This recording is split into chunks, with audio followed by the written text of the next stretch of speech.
Hey guys, here's a short video on how to add vectors. Now you guys already know what vectors are. A vector is a quantity that has magnitude and direction. And one of the examples that we gave you in class was force. Force is a vector. If we're pushing on a water bottle, it matters what direction we're pushing, because if two of us are pushing at the same time, if we're pushing in opposite directions on the water bottle, then the water bottle doesn't go anywhere because we're pushing against each other. But if we're pushing in the same direction, then the water bottle is going to go flying. So force is an example of a vector quantity where the direction and the magnitude matter. Now, this diagram right here is an illustration of how we show vectors on paper graphically. And the way we do it is through an arrow. So here's an arrow. And the length of the arrow represents the magnitude of the vector. In other words, how many newtons, how big the thing is. And then the direction is the direction of that vector. So in this case, we'd have a pretty large force pushing downward on the page. Here's an easier way to understand it. Imagine we have a teddy bear in a daycare center, and we have 5 children who all want to play with the teddy bear themselves. So they're grabbing hold of it and they're pulling it in all different directions. So these 5 arrows represent the 5 forces that the 5 different children are applying to the teddy bear. Now, this is the strongest kid over here. It has the longest arrow, so that's the strongest one. This kid down here is also pretty strong and pulling this direction. Here's another not quite as strong kid pushing up in this direction, then 2 weaker kids, or maybe they just have a weaker grip or something like that, pushing in different directions. So to summarize this, a vector quantity is represented as an arrow, where the length of the arrow is the magnitude of the vector, and the direction is the direction of the vector. Now, how do we add these together? It is possible to add all 5 of these, but we're not going to go to that degree. We're just going to deal with adding pairs of vectors today. So here's the tip-to-tail method. And this is the sort of problem that you're going to be given on the worksheet that you have to work with today. There's 2, it's usually easiest to think of them as forces, but they really can be any vector quantity. But it's easiest to visualize, I think, if you think of them as in terms of vector as forces. And what we do is we make copies of the individual vectors, and then we add them together by laying the vectors tip to tail. And I'll show you what I mean here. So I'm going to make a clone of this one. Clone. Let's see. There it is. Okay, clone. And I'm going to transfer that so that the tail of one vector is on the tip of the other. Okay, so I've just chosen one here. This is going to be our starting vector, and we're starting down here, and we have the vector there. And then we take the second vector and we just draw it so that the tail of the second vector is on the tip of the first. So we've taken this vector and we've added this vector to it. Now the resultant vector is, let's just do it this way. The resultant vector goes from the start of the very first one to the tip of the very last one. Okay, so this diagonal vector that I've just put in here, that is what we call the resultant vector. It's the result of adding together this vector plus this vector. Okay, so to summarize, tip to tail method. We choose one vector as the first one. We take the second vector, we lay the tail of the second vector on the tip of the first, and wherever it winds up, then that's kind of the end of the trail there. And then the resultant vector, which is the first vector plus the second one, goes from the start of the first one to the end of the second one. Now you may be wondering, why did I choose this one as my first one? Well, it really doesn't matter. Just like in regular arithmetic, 2 plus 3 equals 5 is the same as 3 plus 2 equals 5. It doesn't matter what order you add things together in. So if we wanted to, we could also use this one as our first vector, make a copy of this one. We'll clone that, lay the do the tip to tail method again. And as you can see, we get the same answer. We get the same result. Same magnitude, same direction for adding together the 2 vectors. It doesn't matter what order we do it. That's the tip to tail method. Okay, now the parallelogram rule, this is what they talk about in the book, and I want to make sure you understand it. The parallelogram rule is exactly the same as the tip to tail method. It's just that you do both options at the same time. So when I was showing you this example before, we started with these two. We made a clone of one, a copy of one, laid it on there, and we got ourselves an answer. Great. Well, what the parallelogram rule does is we make clones of both, copies of both. And as you can see, when we put them together here, we get a parallelogram. These two sides are parallel, these two sides are parallel. And the resultant goes from the two tails to the two arrowheads. So the parallelogram method is exactly the same. Parallelogram rule is exactly the same as the tip to tail method. It's just you do both options to create a parallelogram. Okay, now sometimes we start off, let me clean this up here a little bit. If you know what, I'll do it on this one. Sometimes we start off with vectors which are not perpendicular. We might have something like this. Well, the same method works. How do we, how do we add these together? Like if we do something like this, if that's what we're given. Okay, we're given these, we need to add them together. Well, we do exactly the same thing. We're going to make a clone of it. Clone of one. Then we're going to make a clone of the other. There we go. And as you can see, we've made a parallelogram. These two sides are parallel. These two sides are parallel. And just like before, our resultant is from where the tails meet to where the tips meet. And that diagonal vector there, that's our resultant. That is the answer for adding this one plus that one, or adding this one plus that one.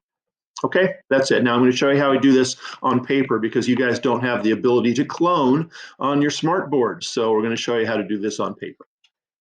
So this is the type of, this is the worksheet that you've got. If you're able to print these things out, great. You can just take your ruler here, make a copy of it, draw a parallelogram and move on. But a lot of you don't have a printer, don't have a hard copy of this if you're doing this at home. So what you do is you make a copy just on paper. So this particular one here is 3 centimeters, 1, 2, 3 centimeters. So I'm going to make a 3 centimeter arrow here. 1, 2, 3. All right, and I'm going to make a little arrowhead on this end.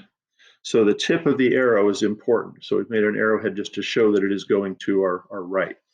Then we make, look at this one, this is 2 centimeters, 2 centimeters up, 1, 2 centimeters. We'll do this straight up.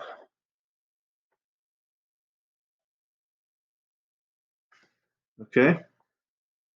So we have taken the first vector and made a copy of it, taken the second vector and we've laid it on tip to tail, and our resultant is going to be, move it over here so my projector isn't in the way.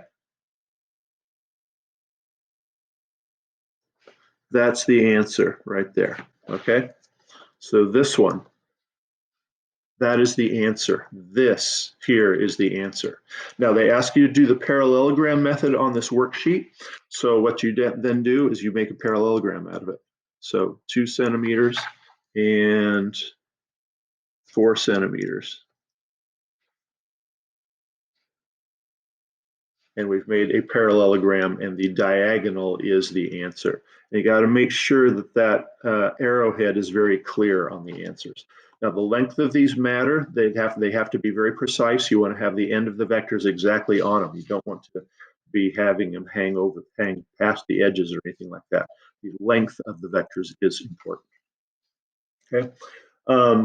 Okay, let's do one more here. Now, if you're doing this at home, then you can be approximate as far as the given vectors go. So as you can see, this one here is not quite 3 centimeters. It may work in terms of inches. Let's see. Yeah, that happens to be 1¼ inches, and this one happens to be, no, that one doesn't come out either. So yeah, use centimeters and just make it approximate here. So we're going to call this one 3 and a little bit more. 1, 2, 3, and a little bit more. That's the first vector. And then the second vector is 1, 2, 3, call it about 3.5 centimeters, and it goes up at an angle here. So 1, 2, 3, and a little bit more.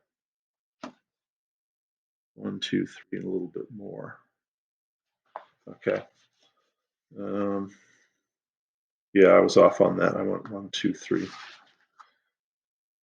1, 2, yeah, because I went a little bit long on this one. Okay, so make an approximate copy like this.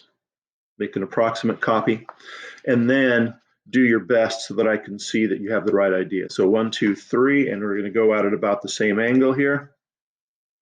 Actually, this one's better. So 1, 2, 3, and a little bit more. And then we'll come up and do this one.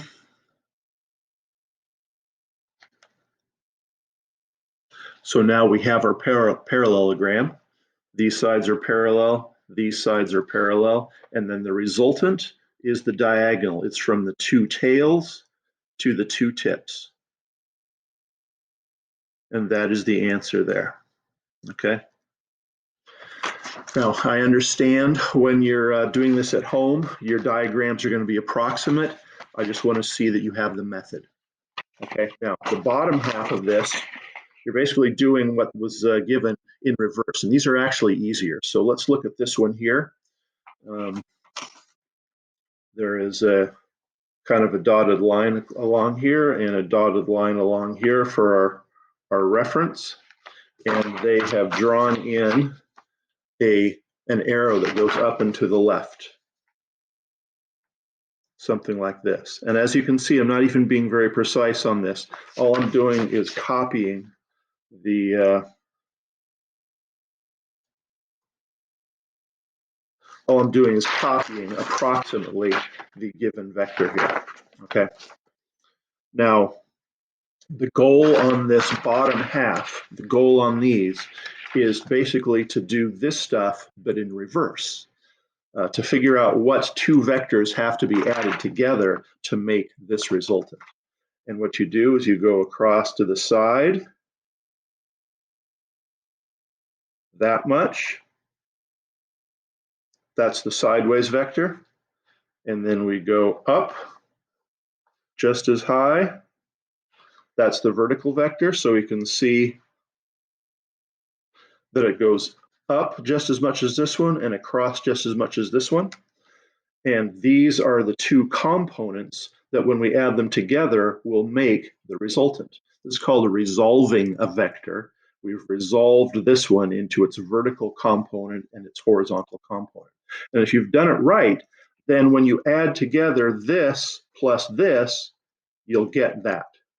And I think it's easy to see that that will work, because if we copy this one across here,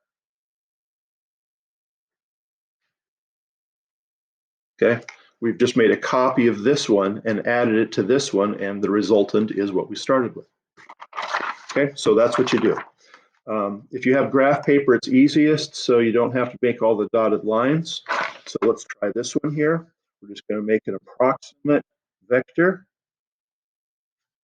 There it goes. Now we're going to break it into its components. So we're going to come down to here and across to there. This is the vertical component because it goes up just as much as this one went up.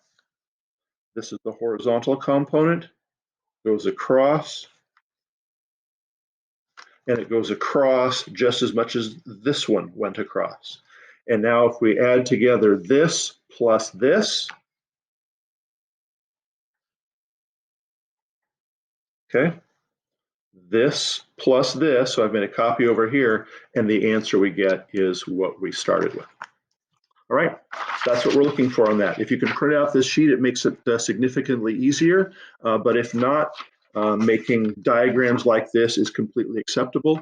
Make a copy of it and or make an image of it and turn it in. Okay, thanks, and we'll see you next time.